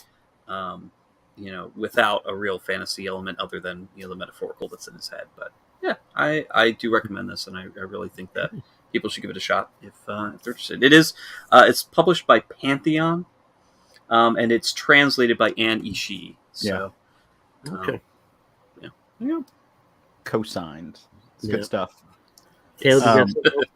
Yeah, we haven't talked about nearly enough Marvel this episode, so let's do that. Gotta keep the House of Ideas floating the boat. There's an ongoing. It's not a series. It's an ongoing story happening at Marvel right now. I picked up the first 2 issues of it, and all of it centers around Miss Marvel. So the first issue is Miss Marvel and Wolverine. Second issue is Miss Marvel and Moon Knight. I assume they were connected in some way just because of what they were, and they are. So it's an ongoing story. The first book, it starts with Miss Marvel and Wolverine. If you haven't got it and you want to go pick it up, this is essentially the number one, but they're all number ones.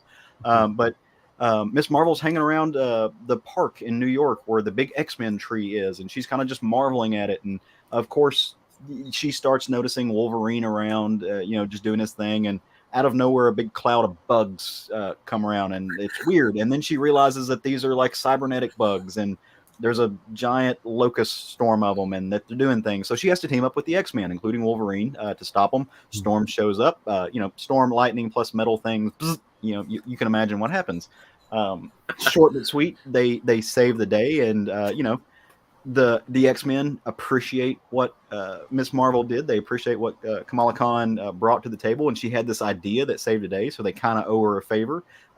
She's, as always, she's this young teenage superhero that is larger than life, but kind of always feels like she's in over her head. So she's just like mesmerized at this thing, and hey, good things happen. They save the day.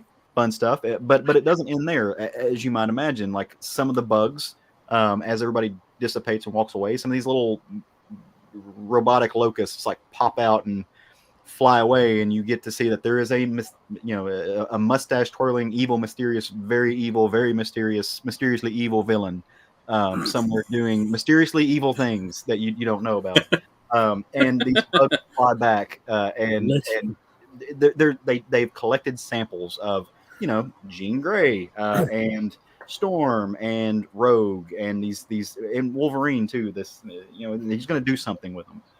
The second issue, deep in the heart of the city, features Moon Knight, where she is going and teaming up with things, and she's trying to figure out what's happening, and she's followed social media, and she's found out that these little mechanical bugs or something that's similar to that has been spotted near where Moon Knight has set up his I forget what they call it, but his base of operations. And the cool thing is these follow current continuity. So some familiar characters show up if you're reading like the Moon Knight series.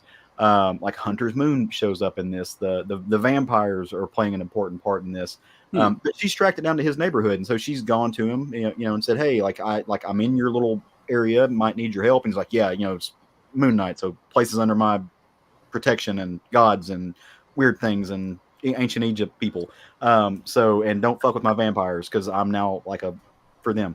And so they start looking around, but they're not finding these locusts. But all of a sudden, they are set upon by a swarm of mechanical mice that seem to have learned from the experience, the interactions they had last time. So they're growing and they're adapting and stuff, and they realize that they are fighting on two different fields, and so they have to go and prevent like a bigger swarm horde of mechanical mice from like eating Hunter's Moon and chewing on everybody's ankles and doing a whole other bunch of shit. And so they do yet again. They step in. They find a way to solve the problem. But a few of the mice scurry back, and you see for the first time the full image of this new villain who we don't know before. He's got a peacock on his arm, as a shirt / maybe a tattoo. I don't know. He's mysteriously evil. Who does evil, mysterious things? Who knows? But he is very mustache twirly, so kind of has a sinister vibe to him, like a Mr. Sinister vibe, but it's not Mr. Sinister. So it's cool. They are teaming up with. Let me see, because I don't have it yet. I don't think it came out this week. It may be coming out next week. She is going to team up with Venom in the next issue. So we'll see what we'll see what pestilence in that. This is the kind of comic, and I wanted to talk about these for the particular reason. I wanted to roll this up and put it in my back pocket when I got through reading it. This is dumb fun superhero comics. I'm not saving this. I don't care. It's not going to keep it for 40 years or whatever. This is just exciting, fun, energetic, kinetic, punch things, play in the continuity, leave little editorial notes, comics. And it was really, really enticing. And I want more of this. So had a great time with it. And I don't fucking like Venom, and I'm looking forward to a Venom. So when you mentioned the villain, I think it might be an X-Men villain that we've seen before in some of the recent Krakoan X books. Man, yes, it is. Is it okay? Yes, it is. So they've been there's an underground sort of like cult kind of group, and he was working with them for acquiring certain things in order to fight back mutants. And I'll have to look back into it because his appearances have never been all that interesting. Unfortunately, I think mostly with X Force. Okay. And then yeah. Yeah, and see, I'm not reading that, but that doesn't surprise me that he's showing up everywhere. Like, it's fun in this though. He's just being kind of a mustache twirler. I mean, look, at the end of the day, you give me a peacock fringe and I'm happy. Just feathers and a nice lapel. Yeah, get out of here. Awesome. But I love Kamala Khan. So nice. Like this really, really well written. I should say, because I didn't mention it, Jodie Houser. Houser. Yeah. I haven't heard that name in a while. Yeah, she's been. She was all around for a while. Well, she wrote both of these. She's writing the whole series. Yeah. The Wolverine one was drawn by Zay Carlos and colored by Eric Arsenega. And then Ibram Robertson and Eric Arsenega also did the work on the Moon Knight book. So playing with them, same writer, different art teams. Obviously published by Marvel. Give me more Kamala Khan. Nice. Okay. Well, I have the opposite reaction to the book that I'm going to talk about. You mentioned, Caleb, you wanted to roll it up and put it in the back pocket. It's that kind of little kid fun. Me, this is like the prestige. Keep it nice. Careful of the thumbprints on the back. Okay, yeah. That was the feeling I got out of this. And the book I'm talking about is Superman Space Age #1, written by Mark Russell with art by Mike Allred and colors naturally by Laura Allred. This is one of the variant covers. Beautiful image by Steve Rude. Superman.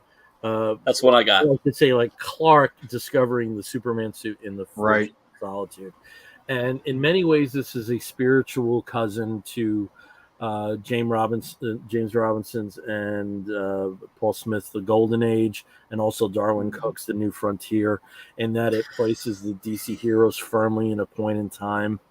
The Golden Age, you had the post-war United States, and then in the New Frontier was solidly 1950s Silver Age. This one takes a little bit later, and it's a world where Clark never turned into Superboy, and he is hiding his powers, mainly due to the influence of his father. And the event that brings him out is the Kennedy assassination. And we find this world of the 60s, that it's embroiled in Cold War paranoia, with, some of the after effects of the assassination. You see a big buildup in military spending and weapons acquisition. And the two competing military hardware contractors are LexCorp and the Wayne Corporation. So you do see this world version of Lex Luthor and Bruce Wayne. Bruce Wayne is developing this technology that's effective non-lethal technology for the most part, while Lex Luthor is blow it all up. And the actions that Lex takes that to are so extreme that he ends up incarcerated. I'm not going to provide any color beyond that, but it's pretty reprehensible. And another element that's added in here, and this is not a spoiler because this is all mentioned in the first 4 pages. This is a world that gets decimated by the Crisis on Infinite Earths. And so we have Pariah as a character who visits Clark and tells him, whatever you're doing, it's great. Keep this world, give them hope, but understand that in 25 years it all ends. And so 1985 is definitely an endpoint, and that's actually where the story starts. But what this moves into is we see the formation of the Justice League with the events that had happened in the mid 60s. It was enough for Themyscira to reveal itself, and so we have Wonder Woman. We have a wonderful twist on Hal Jordan, who was a fighter pilot who was brought in when they were making the decisions about defense contracting and who to go to. And it's novel and funny, and it's also heartbreaking at the same time, in that he also meets Abensur and inherits the ring, but it's not because Hal has, is born without fear and has willpower. It's because who's around. And it's like, you feel for Hal in that moment in a way that I don't think I ever have, because I always thought he was a cocky son of a bitch, and he should be. And the formation of the Justice League is something that, like, if this were happened in the real world at that time period, would make total sense the way that's presented here. Superman does things like basically prevents a counterattack from Russia, but cannot take credit for it because of the machinations, and that's a fascinating development, which actually increases the paranoia instead of quells it. You have a lot of real life characters. There's a wonderful moment of Lois Lane in jail with Martin Luther King after the sit-in. Just really novel takes on real world history and the incorporation of DC Universe characters. I don't think I'm the only one on this show that is wax poetic about the abilities of Mark Russell and how wonderfully subversive he is as a writer, and this plays to his strength. And plus, there's nobody better than Mike Allred to make things look shiny and creepy at the same time. And you got that here in spades. So very lengthy. I think it's the equivalent. I want to say this is about like 64 pages. Yeah, it was long. It's long. It was a heavy read. Really, really like this. And, it's how many issues are in the entire mini? Is it 3 issues? 3. It's bi-monthly, and I think it's 3. I think they're doing the same kind of format they did with like Wonder Woman Historia, and like Aquaman Andromeda, which, by the way, also is weird but fun. Yeah. So they're doing that kind of 3-issue format to it. I forget, did we see Jimmy Olsen in very briefly with at the Daily Planet? And there's a lot of Perry and Jimmy at the Daily Planet without anybody else there. So, and it also does a very different take on how Perry White's treating Lois Lane. She becomes a Pulitzer Prize winner, but she is not respected. And I'm at the outset, and I'm certain there's a heavy degree of misogynism there, but not a principal point of the storyline. But even if it's under the surface, it's a devastating effect. And I also love this take on Bruce and Alfred referring to the Batcave as the fallout shelter. I mean, there's some really nice stuff in it. And again, if you love the Golden Age, and especially if you loved the New Frontier, it's a cousin. It definitely is a cousin, and that's good. Go for it if you like that stuff. I mean, I have that. In fact, I have that same variant cover because I love Steve Root. And I have just not cracked it open yet, but I'm definitely looking forward to it. It's definitely something that really intrigues me, and hearing from you on it. Yep. Cool. Steve, before we move on to wrapping the show up, I think there was a Kickstarter you wanted to mention. There was. I was going to talk about it at earlier in the show, but we definitely wanted to move along to the comics. But I did want to bring up someone who we've had on the show before, Chris Fildes, and we've talked about some of his work before. He did Fanny Galactic, Tuck to the Future, and also a Fanny Galactic tie-in story, Crime and Disorder. And we've talked to him about his Kickstarters in the past, but he does have a new one called Lincoln Green.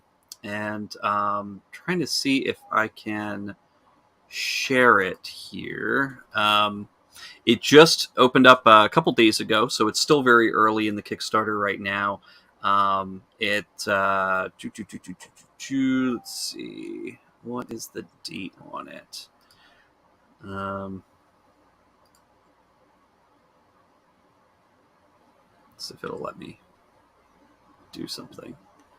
There we go. Okay, there we go. So it's called Lincoln Green, and it's essentially a more supernatural retelling of Robin Hood.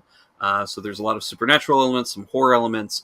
But the interesting thing about this version is that it is fully silent. So there's no dialogue whatsoever in the comic. It's fully painted. And then also there is a soundtrack that's included. So it's a very interesting concept here. I know we've talked about non-dialogue comics before, and there are some people that we've had on the show and some other artists and writers that that kind of work in this type of medium, but this is just really interesting, and it's a big departure from Chris Wilde's other work that we've looked at before. So if you're interested in this, it again just literally started a couple days ago. It's got 27 days left. We'll put the link in the comments here on the show, but I really recommend it. It looks like a really cool option. It's got some really great rewards for people who are backers. Plus, it's a chance to support something that's a little bit different from the usual fare of comics that we see normally here. But totally wanted to bring that up and mention that while we have the option for it, or the opportunity to. So yeah. Nice. All right, well, we're going to wrap this episode up, and when we wrap an episode of the Comic Book Bears podcast up, we do so with a segment we call the Woofs of the Week in the bear community. If you find a fellow attractive, you woof at him, and we do something very similar to that, where we woof, we signal that we are digging something that may be a comic book, or maybe a film, or a TV program, or charitable initiative, anything under the sun that we think you, fair listener, or in this case, viewer, may be interested in sampling. I'll start as I always do with Steve. Steve, what is your woof of the week? I was kind of waffling back and forth on this one because there is, of course, some great new TV that's coming back.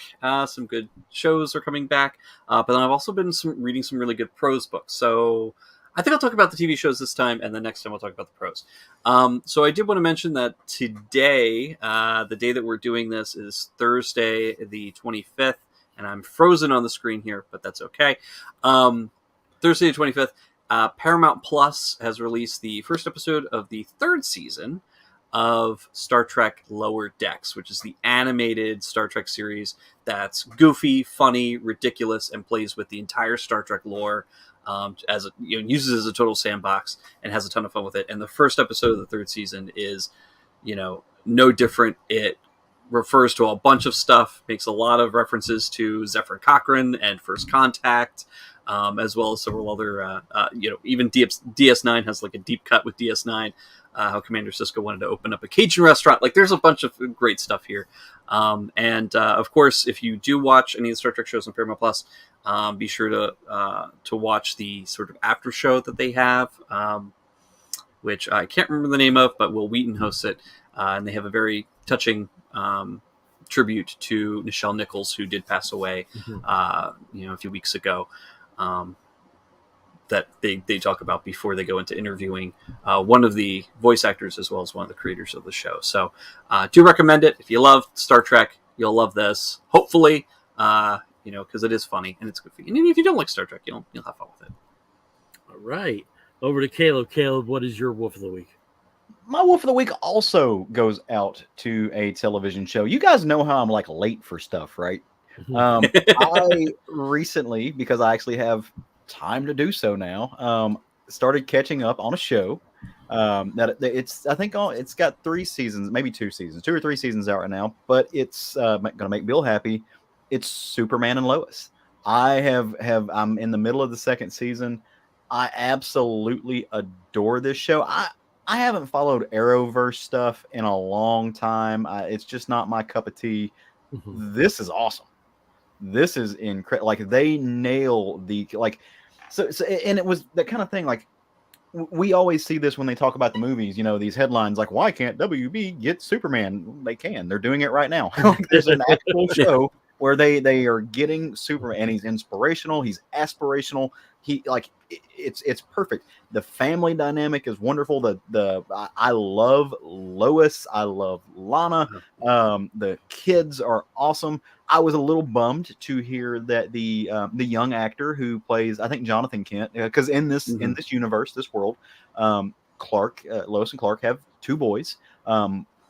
One of which has some powers, one of which does not, like in the classical sense. But the one who plays Jonathan is going to he's taking some time off for some personal reasons. He says that it's wholly personal. Working on the show was awesome. It was fantastic. There's no issues with that. It's a great set. But man, I loved it. And they gave me a Steel character that is fun to watch and experience, and the whole like multiversal aspect that they play with actually works, which is not always true. And I just love this show. I absolutely love these I just find myself enamored with these characters, which is not something that I often find myself having. So check if you haven't seen it yet. Like this is just chef's kiss. This is wonderful. Yeah, this is wonderful Superman stories being told, and really good Lois. Like that was what I was like. That really good Lois. This Lois Lane I love the chemistry between the 2 of them. Oh, Love the chemistry between the 2 of them. And of course, Tyler Hoechlin. I mean, he's in the running for America's Ass there. I mean, maybe it's padding, but pretty good. Yeah. But no, definitely agree with you. And it's also nice to see Superman who fails sometimes. Yeah. Because he's made some mistakes as a parent. And they don't shy away from that at all. And it's really as someone who loves the Super Sons and who loves Jonathan Kent, who loves like Superman, son of Kal-El, who likes Superman the dad, like in those stories that are written, love watching him be a father. Like the joke is with Superman, he's overpowered. He finds a new power for something. Watching him be a dad where he's just struggle busting the whole time to be the kind of person that he should be. Oh, it's so good. Yeah. Oh yeah. Okay, well, my wolf of the week goes out to a politician. How do you like that? I give my wolf of the week out to Maxwell Frost, 25 years old, who won his primary for the Democratic Party in the 10th Congressional District, which is the Orlando-based in the Orlando area for Florida. He became an activist at a very young age, at 15, when he was very affected by what he saw in the news reports about the Sandy Hook shooting, and from there became very, very prominent as someone advocating for changing gun laws, and was working just up to this as one of the national directors for March for Our Lives, and was also supplementing his congressional run by being an Uber driver. So I don't think there's anything more Gen Z than that. And just seeing him on recent interviews and some of his platforms, I mean, it's the 25-year-old young man, but at the same token, he's wise beyond his years on certain platforms like legalization of sex work. It just, complete, it's attacking it from a very common sense, who can dispute this perspective. And, given the makeup of certain of the districting, I think there's no question that he's in the running to win this. It's Val Deming's old spot. So that's my wolf of the week, goes out to Maxwell Frost. And also, he's also going to be one of the few Afro-Cuban who's ever advanced this far in United States politics. And if you see him on recent interviews, it's just this dude's got it, man. And it's been nice seeing that. So Maxwell Frost gets my wolf of the week. Cool. Yeah. All right, so that's it. Again, we are the Comic Book Bears podcast. You can find us on the Twitter and the Tumblr and the Instagram as Comic Book Bears. You can find us on the Facebook as Comic Book Bears Podcast. If you want to listen to us, you can do so by downloading us through Apple Podcasts. Be on the lookout for 3 episodes this weekend. 3 audio episodes are coming to you. Be patient. So this will actually be the last of the 3 if you've been patient. There you go. You can also catch us through Stitcher Radio and many other podcatching platforms. If you want to write to us, please do so by sending an email to comicbookbears@gmail.com. If you've been watching us through the live stream, thank you very much for joining us. If you are watching us at a later point through our YouTube channel, please leave a positive review. We would greatly appreciate that. So until next time, I'm Bill Zanowitz. I'm Steve Morey. And I'm Caleb Alexander McKenzie. You're going to hear a woof and an explosion. If you're hearing the audio version, we'll be back real soon. Take care, everyone. Bye.